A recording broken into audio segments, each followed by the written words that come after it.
Bueno, primeiro, se vai celebrar, efectivamente, agradecemos que se celebra, ademais, nunha zona da Eurorrexión, Galicia, norte de Portugal.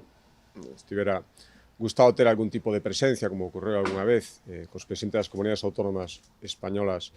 cercanas ao Cumio. Parece ser que non vai poder ser, pero aínda así intentaremos que chegue a nosa voz e a nosa reivindicacións, que ademais están o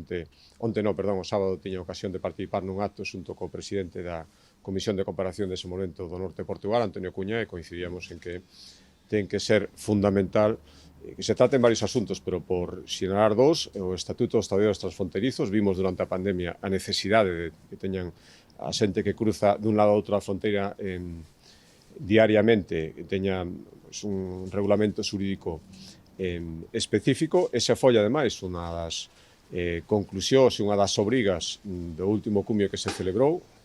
en Gardas hai máis de 2 anos, e, polo tanto, esperemos que ahora se materialice e, sobre todo, o segundo é fundamental que as concrecións son orzamentos e prazos, máis alá de declaracións, sobre a chegada de alta velocidade,